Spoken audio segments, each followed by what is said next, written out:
What's happening? Today I'm going to talk about a sort of huge personal life achievement that I achieved yesterday and how we can sort of look in ourselves to sort of go, we don't need all these big moments, we just need the ones that are meaningful. And one happened to me yesterday.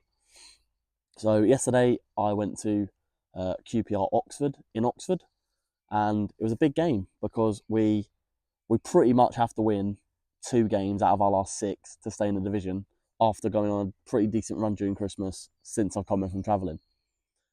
And the whole day I was like stressing, going, I don't know what's going to happen here. We could lose, we could get smashed, we could be in the relegation battle at the weekend because Saturday's game's tough as well.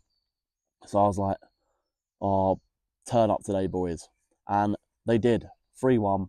We got the job done. Great atmosphere. Good from all the fans. I did have this little 10-year-old in front of me, bloody shouting and swearing all the songs. But as long as he was enjoying himself, that's all that matters. It was winding me up, but as long as he had a good time, because I had a good time too. But in that game yesterday, that was my 400th football game that I have been to in my life, going all the way back to, unofficially, we believe, January the 12th, 2010, when I went to Sheffield United in the FA Cup. And we lost that game. So the trends followed for the last 15 years. It was my 350th QPR game and my 400th football game. So 2 milestones, one for my actual club and one for my own personal enjoyment of the sport.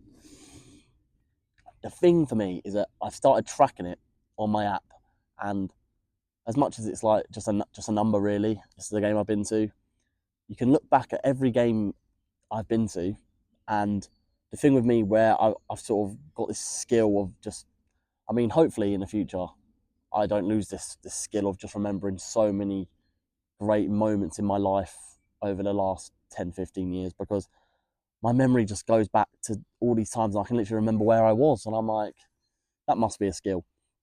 But I look at these sort of tags on this app and I see the games and I just go, I literally remember how I felt in that moment, and the whole thing was, it's happened 400 times, and sometimes I've been supporting my team, sometimes I've been at a neutral game supporting the home team, or sometimes having the chance to even go to Wembley and watch Team GB, and I'm still yet to watch England, but I've seen the youth sides, so we'll take that, and that will be a future goal, get myself to a full international England game, even though really, like everyone else, I'm not really interested in it until the tournaments. I will watch them, like when we played Brazil in the summer in that friendly. I watched it because I was like, will be a good game of football. And it wasn't, because Hendrick scored and we lost 1-0. But it's all about these moments, and I did get tickets to the Euros, but I couldn't go because I was working, so I had to give them away. But next time, USA World Cup, I hope I'm going to be there, because that'll be class, and that'll be a top life moment where I go, I was at the World Cup in America before I was 30, and that'll be brilliant, and hopefully I get the chance to do that. But the thing is that when I look back at this, like I said, I've had all the annuals from when I first started going. I've got my spreadsheet tracking all the games, goal scorers, players that I've seen play for the club. I've seen 250 people come and go from this team, and you sort of, you just get attached, and that's what I did, and I wouldn't have it any other way. And I think I've also been blessed in the position I've been in, where a lot of people get born into households that support one of the top 6. So Man United, Man City, Arsenal, Tottenham, Chelsea, and then around me you've got West Ham fans. Some of my mates are Liverpool, and they don't live near Liverpool. And there's no one really that supports an EFL side like me, where I can go to every game that I want. I can go to any game that I want, regarding if the finances are there. I can experience it with my family, because I go with my dad, I go with my brothers. I used to go with my mum when I was younger. She wanted to sort of come and support me and my brothers when we were there. Sort of take the burden off my dad to sort of look after kids at the football when he also wants to enjoy it himself. So got to be appreciative to not only be able to go, but to spend time with my family, to sort of sometimes my dad takes a shock in and I tell him, like, do you watch the same game as me so we can have good debates? And I think the whole thing is, like, a lot of people don't get to go. So the position I'm in, where I get to go, it's like, how lucky am I? And you really just take it all in and go, I am bloody lucky. And sometimes, whilst other people might not be going and they might be watching their teams on TV winning, I see losses, I see draws. My win rate in 350 games is 41, so not even 50, so not ideal. Over half the time I leave the stadium with the ump, but I wouldn't change it for anything else. And and the thing is as well is that you're able to get sort of attached to players that aren't big names, that aren't like ones that are put in the media. They're people that go under the radar. So like some for me, like I've I've watched Adel Taarabt, one of the greatest street footballers of all time, in my first ever season watching football at 7 and 8 years old. One of the greatest players that has played for my club.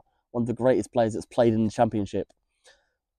Albeit he didn't do the job in the Prem, but and his attitude was maybe off. But then I still follow his journey now because I'm happy that I was able to watch him, and it's good now to see him doing well and living his life in the UAE.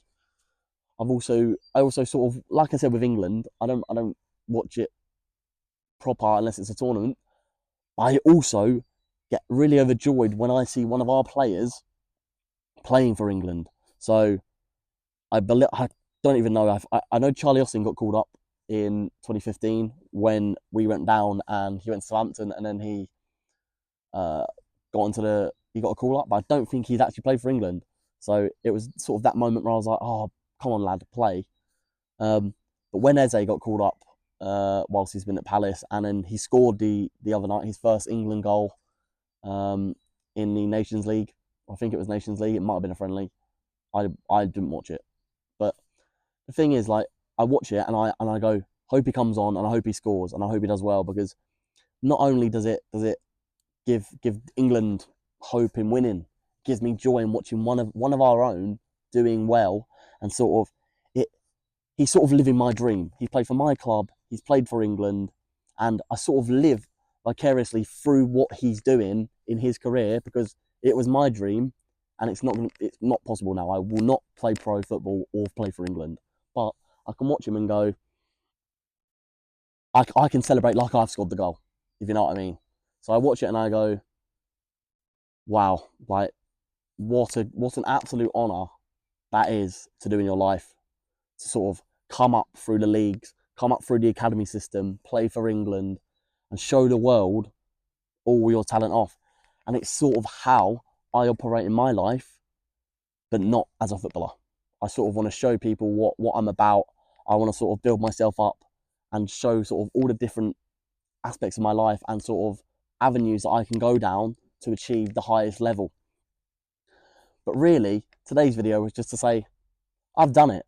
I've been to 400 games, and hopefully I'll be able to get to 600 more to get to 1,000. That will take me 20 years. So when I'm 45, I probably will hit 1,000 games. Yeah, see you later.